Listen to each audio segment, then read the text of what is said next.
दुनिया भर में आर्थिक सुधारों और अर्थव्यवस्था को जाम करा देने वाले मसलों पर नरेंद्र मोदी के विचारों को जानने की उत्सुकता है। इस इंटरव्यू में उन्होंने कराधान से लेकर आर्थिक सुधारों और विदेशी निवेशकों के भरोसे की जरूरत पर जो बोला है वह बहुत महत्वपूर्ण है। नरेंद्र मोदी आर्थिक कायाकल्प में सुशासन की अलग अप्रोच लिए हुए हैं। सबसे पहले पिछली तारीख से कराधान के जमेले पर उन्हें जाना जाए। टैक्सेशन के संबंध में कोई एक आपकी विश्वसनीय नीति होनी चाहिए, वरना दुनिया का कोई व्यक्ति इस आशंका चलते आपके यहाँ आता नहीं। मतलब आप टैक्सेशन की जो पूरा विवाद हुआ उसको लेकर ठोस उसी प्रकार से ये पाश्चात्य असरों से जो टैक्सेशन की बातें आ रही हैं, दुनिया में कोई आप पर भरोसा नहीं करेगा। आप जो डील करते हैं उसको ठीक रहना चाहिए। आप रेट्रोस्पेक्टिव इफेक्ट से चीजें नहीं करनी चाहिए। विश्वास यानी आप सामान्य व्यापार में भी विश्वास उठ जाता है तो अंतरराष्ट्रीय जगह, और जब दुनिया में आप चाइना के साथ स्पर्धा कर रहे हैं, आप पूरे एशिया के अंदर अपने आप को उभारने की कोशिश कर रहे हैं, तो विश्वास पैदा करना, और मैं बताता हूं जी, विश्वास एक बहुत बड़ी पूंजी होती है और सरकार को विश्वास तोड़ने वाले कदम कभी उठाने नहीं चाहिए।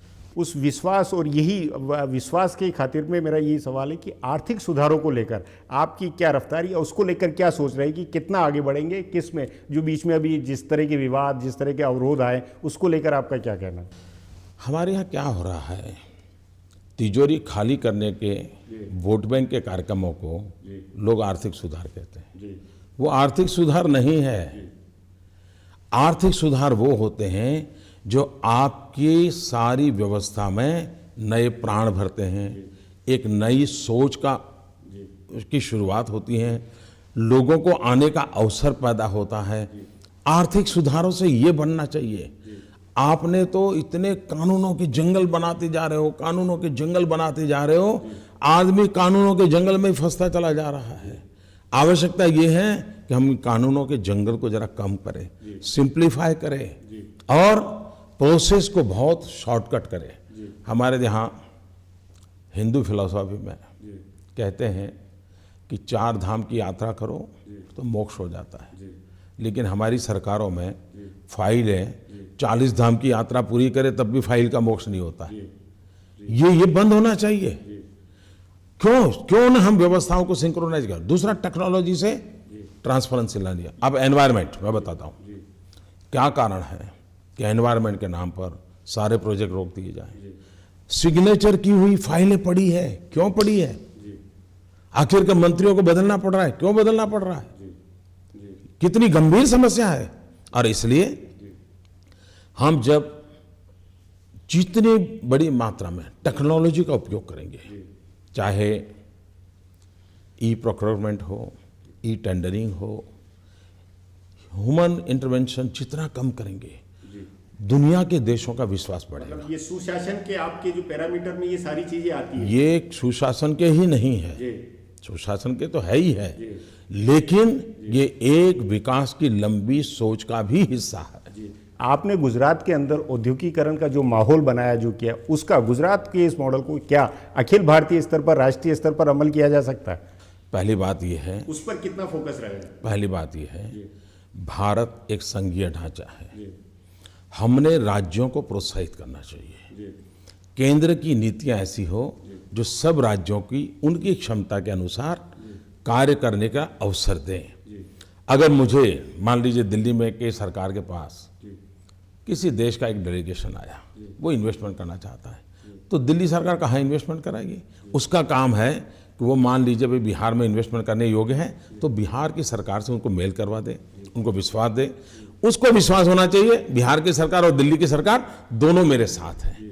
आज वो एनवायरनमेंट नहीं है, आज वो एनवायरनमेंट नहीं। आपको मैं हैरानी होगी, गुजरात में हमने वाइब्रेंट गुजरात समिट किया, दुनिया भर के इन्वेस्टर्स यहाँ आए, भारत सरकार के इनकम टैक्स डिपार्टमेंट ने नोटिस भेज दिया कि तुम गुजरात क्यों जा रहे हो।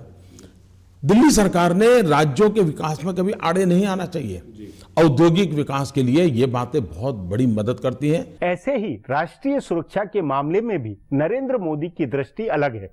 सुरक्षा के मसले पर वे केंद्र सरकार के मंत्रालयों के कामकाज का सवाल उठाते हैं। पहली बात है भारत सरकार के पास जितने डिपार्टमेंट हैं वो मिजरेबली फेल हुए हैं।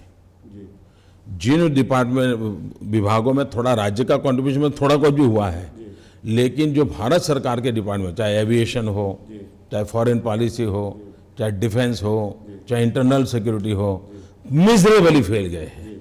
आप देखिए रक्षा के क्षेत्र में कभी हमने देखा है कि सेना और डिफेंस मिनिस्टर के बीच में तनाव हो? 60 साल हो गए, इंदिरा जैसे लोग राज करते थे। क्या कभी सेना में हिंदू कौन मुसलमान कौन ये गिनती करने का पाप हुआ है क्या? ये काम किया जा रहा है। आज देखिए हमारी पनडुब्बियां डूब रही है, हमारे सेना के जवान मारे, क्यों? सब कहते हैं भाई फाइनेंशियल सपोर्ट नहीं है, डिसीजन मेकिंग प्रोसेस नहीं है, इसलिए हमारे संसाधनों को भी हम आधुनिक नहीं कर पा रहे हैं। हमारे जवान कुछ तो इसलिए मारे जा रहे हैं कि ट्रक ऐसी हैं पहाड़ों पे जा नहीं पाती और बाद में उनको मरने की नौबत आती है। कम से कम हमारी सेना को आधुनिक कैसे बनाएं, वेल इक्विप कैसे रखें, उनमें डिसिप्लिन की दिशा में, और सरकार और सेना के बीच में तनाव नहीं होना चाहिए, एक कोऑर्डिनेटेड एफर्ट्स होना चाहिए। और हम किसी को मारने के लिए सेना तो तैयार नहीं करते हैं, हम आत्मरक्षा के लिए सेना तैयार करते हैं, हमारे देश की आवश्यकताओं के लिए सेना तैयार करते हैं। चीन, पाकिस्तान, उनके जो रवैये हैं, अब आने वाले दिनों में अफगानिस्तान से अमेरिका जाने वाला है, क्या हमने विजुलाइज किया है? उसके बाद हमारी सीमा पर क्या क्या समस्या आने वाली है, उसके लिए हमने हमारी सेना को अभी से तैयार किया है क्या? उस दिशा में जो सोच होनी चाहिए वो आज नहीं है।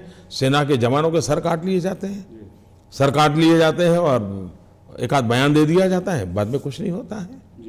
उसमें भी सेना एक बयान देती है, पार्लियामेंट में डिफेंस मिनिस्टर दूसरा बयान देते हैं, और इसका मजा पाकिस्तान उड़ाता है। तो ये स्थितियां बदलनी चाहिए जी। पर इस स्थिति के लिए आपने कहा कि जो केंद्र सरकार की जो मिनिस्ट्रीज है, जो वहाँ की जो ढांचा ढल रहा है, वो ज़्यादा जिम्मेवार, या मतलब वो ढांचा भी, वो मिनिस्ट्री भी नेतृत्व की वजह से ठीक हो सकता है? यूपीए सरकार के पास कोई विजन ही नहीं है, कोई कमिटमेंट नहीं है, राष्ट्र रक्षा इनकी प्रायोरिटी नहीं है।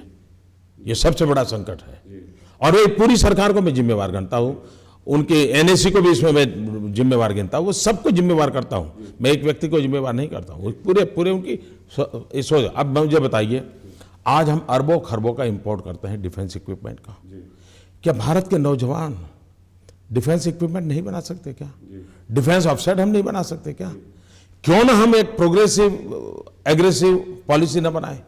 क्या हमारे हिंदुस्तान के उद्योगकार, हमारे हिंदुस्तान के नौजवान, हमारे हिंदुस्तान के इंजीनियरिंग यूनिवर्सिटी कॉलेजेस वो डिफेंस के लेकर के नए कोर्सेज चालू करें, और हम अपनी आवश्यकताओं के अनुसार हमारे साधन हम बनाएं?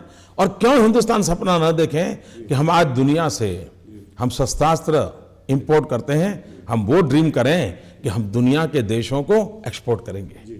अगर ये करेंगे तो देश के नौजवानों को रोजगार मिलेगा, फॉरेन एक्सचेंज का संकट बंद हो जाएगा, और भारत आत्मनिर्भर बनेगा, हमारी सेना के जवानों में ताकत आएगी। जाहिर है नरेंद्र मोदी ने प्रधानमंत्री पद के लिए अपने आप को पूरी तरह तैयार किया हुआ है। हर राष्ट्रीय अंतर्राष्ट्रीय आर्थिक समस्या पर उनके अपने जवाब है, सोच है। उनका मुकाम दिल्ली में 7 रेस कोर्स का प्रधानमंत्री निवास है। इसलिए मैं ये पूछने से अपने को रोक नहीं पाया कि यदि उनका सपना साकार हुआ, यदि वे शपथ के लिए राष्ट्रपति भवन पहुंचे, तो ऐसा होना वे किसकी बदौलत मानेंगे? नियति और भाग्य की बदौलत या कर्म की बदौलत? इस पर नरेंद्र मोदी का जवाब था, लोकतंत्र में जनता जनार्दन ईश्वर का रूप होती है। जनता निर्णय करेगी। जहां तक नरेंद्र मोदी का सवाल है, एक व्यक्ति के नाते, अब सारा देश जानता है कि मैं कहां पैदा हुआ, कैसे पला बढ़ा, और मेरा इस जीवन में विश्वास रहा है, और मैं देश के नौजवानों को भी हमेशा कहता हूं, जीवन में कभी भी कुछ बनने के सपने नहीं देखने चाहिए। और मैंने भी कभी जीवन में कुछ भी बनने का सपना नहीं देखा है।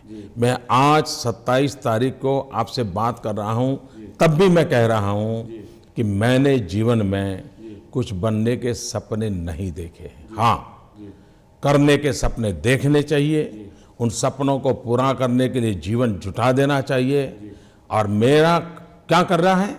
देश की सेवा करनी है, समाज की सेवा करनी है, दलित, पीड़ित, शोषित, आदिवासी, गरीब, वंचित, इनके कल्याण के लिए मेरा जीवन काम आए, इस मकसद से घर छोड़ा है, इसी मकसद से परिवार छोड़ा है, इसी मकसद से गांव छोड़ा है। भारत मेरी माँ है, 125 करोड़ देशवासी मेरा परिवार है, उस परिवार में मैं खप चुका हूं और यही करने का लेकर के सपना लेकर निकला हूं। बनने का सपना नहीं, करने का सपना, ये मैं बार बार कहता हूं।